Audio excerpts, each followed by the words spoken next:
ભાઈ એકલો એકલો નહીં ખાતો, તમારે ખાવું છે આવું ટેસ્ટી એકદમ સાઉથ ઇન્ડિયન વાળો ટેસ્ટ ભાઈ, આમ તમને મોજ આવી જાય ભાઈ. લે હેડો તમને લઈ જઉં છું ભાઈ. આવી જાઓ હેડો.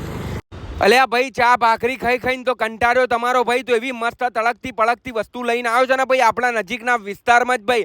સૌથી પહેલા તો મસ્ત ઢોસા બોસા તૈયાર કર્યા, મસાલો બસાલો નાખીને ભાઈ આમ મસ્ત આમ એકદમ ટેસ્ટી ભાઈ, મજા આવી જાય તમને ખાવાની ભાઈ. જોઈ લો એકદમ પેકિંગ પુકિંગ કરી નાખ્યા. અને એ ભાઈ સાંભરની વાત કરું તો જોઈ લો આપણે હલાઈને રમકારો છે ભાઈ. એના પાર્સલ જોઈ લો, મેદુ વડા બી તમને પાર્સલ આલી દેશે અને ઢોસા બી મસ્ત પાર્સલ થઈ જશે ભાઈ. અને જોઈ લો પૂરીઓ તો ગરમા ગરમ તરાતી હતી ભાઈ. પૂરીના શાક તમને 30 રૂપિયાની અંદર આલી દેશે ભાઈ. આટલું સસ્તું તમને કોઈ નહીં આલે. જોઈ લો આપણે 3 પ્લેટો આમ મસ્ત એકદમ વ્યવસ્થિત કરીને જોઈ લો ભરીને મૂકી દીધી હતી ભાઈ. અને ભાઈ આપણા જોડે તો આવી ગયું છે ભાઈ મરચાના અચાર ને બધું જ ભાઈ. પછી તો શું રમકાડ્યું છે ભાઈ. અને જોઈ લો ભાઈ આ મેનુની વાત કરું તો મેનુ આવી ગયું છે, આમાંથી જોઈને મંગાવી દો. ટેસ્ટ એટલો જોરદાર છે ને કે લોકો ક્યાંય ક્યાંયથી ખાવા આવે છે ભાઈ. પહોંચી જ જજો ભાઈ, રાહ જોતા જ નહીં. અને ભાઈ લોકેશનની વાત કરું તો વલ્લભ પાર્ક, સદાની ધાબી, કેનાલ, વટવા, અમદાવાદ પહોંચી જ જજો.